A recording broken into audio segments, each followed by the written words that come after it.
All right, so in the last section, we left off talking about the background to the rise of Hitler and what the key elements of fascism were. And the last thing I mentioned was the economic decline. And I wanted to give you a little bit more detail on how the economic decline occurred so that you can see really just how drastic a lot of these changes were. Now, some of these are going to take place several years before Hitler comes to power, but it is important then to provide sort of the context that he is addressing when he talks about making changes to Germany.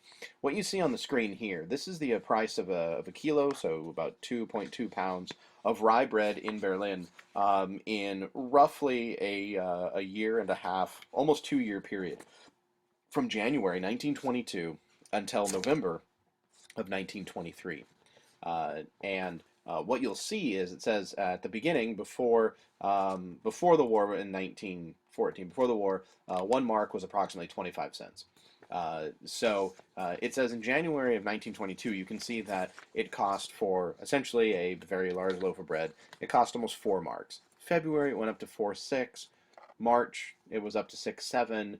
April 7.39. May 7.68. Right, and it's obviously between January and June, it does go up approximately 4 marks, so it almost doubles there.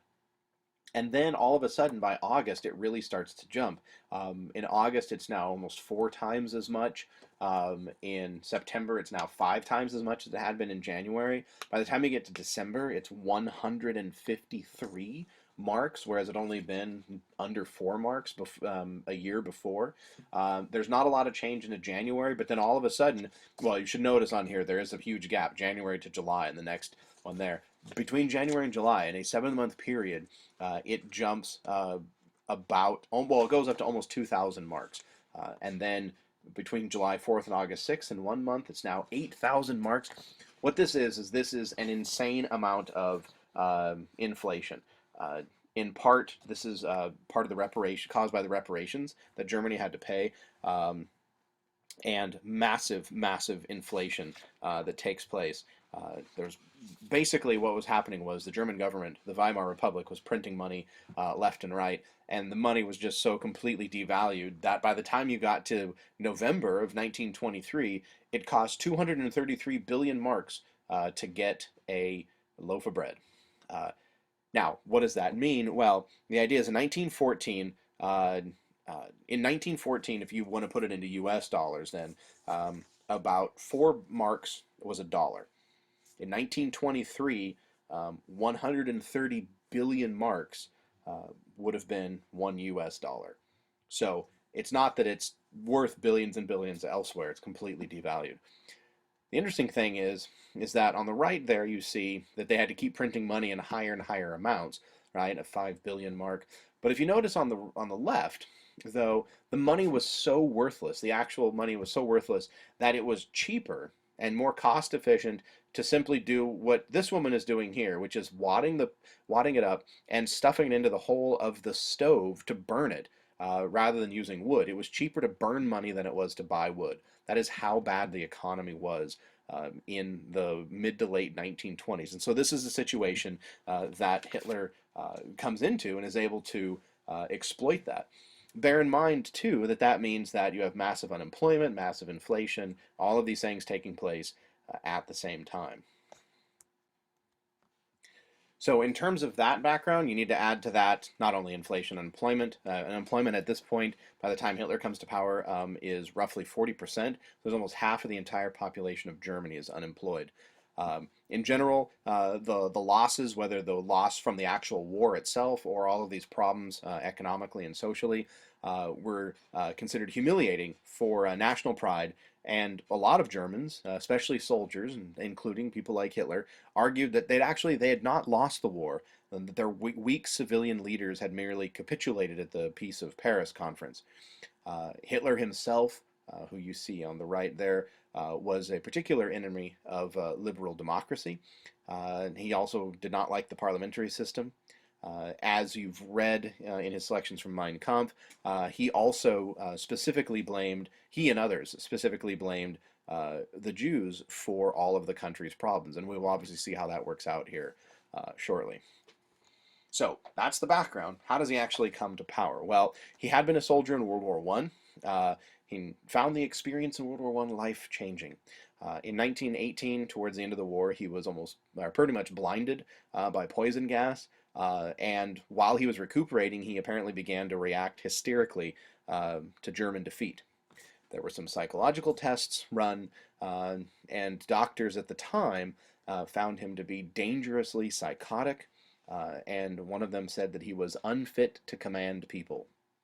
Um, After the war, he remained in the army, helping to suppress socialist uprisings. He didn't like the sort of left wing at the time, and so he wanted to put them down. In 1921, what he did is he initially infiltrated the Socialist Party, and he became head of the Nazi Party. Uh, the Nazi Party is the NSDAP, that is the National Socialist German Workers' Party. One of the things I should point out about the Nazi, and the Nazi is a shortening of that, right? National is the first word of that, and you just shorten it to Nazi. So even though it says the National Socialist German Workers' Party, they are not. By the time Hitler takes over and what he turns it into, they will not end up being socialists, and they really won't even be a workers' party either. He simply infiltrates, he adopts the name, and then he uses the name to keep people in it, but that doesn't mean that he's actually a socialist, nor necessarily for workers' rights. If it helps him to get power, great, but he doesn't actually believe that, as you'll see.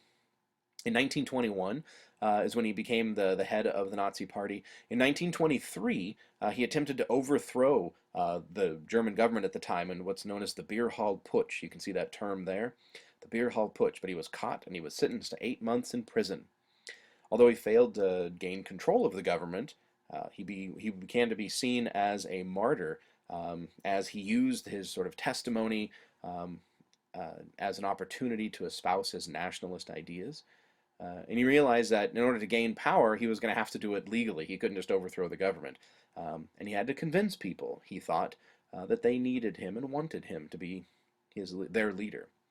When he was in jail, then, is when he wrote Mein Kampf. You have a selection from that, the title of which means My Struggle. And basically, as you can sort of tell as you read through it, really it is sort of Hitler's intellectual journey as he comes to understand what socialism and communism is and comes to sort of hate both of them. And also he really buys into the kind of standard theories at the time that somehow or another, even though it's false, that the Jews were behind all sorts of problems. He associates them both with communism and with rampant capitalism and socialism as well. So never usually at the same time, but that's sort of the background there. In 1933, what happened was he was actually, because by this point he had really risen up in the previous 10 years to prominence and power, he was appointed chancellor by the Weimar Republic government, by the parliament, because they had really hoped to avoid civil war because he was gaining so much power, and they thought that Hitler could be easily controlled. Unfortunately, that wasn't really the case. Right after he came to power, very soon after coming to power, the Reichstag building, and you can see the term there in number 2, the Reichstag, which is the parliament building, was burned in an act of arson, and it was blamed on the seditious communists. Because of that, Hitler was able to gain emergency powers and voted dictator in order to bring essentially order and control to Germany. It turns out that and they caught a person and blamed them for it, but it turns out it wasn't actually the communists who set the fire. It was actually the Nazis themselves. They intentionally set the fire and then used the communists as a scapegoat. That was a springboard for Hitler to gain more power. As soon as he had more power, he simply took over the government. Actually, ended up being fairly quickly that he does this. It's not necessarily overnight, but very quickly, within a few months, 1933, and then into 34, he is in charge of most of the government. He does promote a totalitarian form of rule, and it's obviously a personalist rule. Ultimately, what he does is all other political parties are banned. Eventually, Parliament is dissolved. Nearly all political positions in the new government are given to Nazis. In 1934, he changed the law so that he could be both the chancellor and the president. He stressed absolute devotion to himself, and that is fairly easily seen in the standard title that Hitler adopts or is expected to adopt, Der Führer.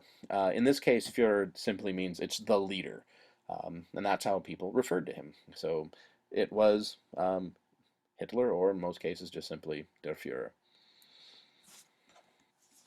What kind of economic policies did he institute? Well, in terms of economic policies, he didn't nationalize the economy, but he did expand it drastically. And one of the reasons people were okay with Hitler making a lot of these governmental changes is that he actually was successful. Unlike Stalin, who obviously changed a lot of figures and so forth, Hitler was actually able to lower the unemployment rate drastically.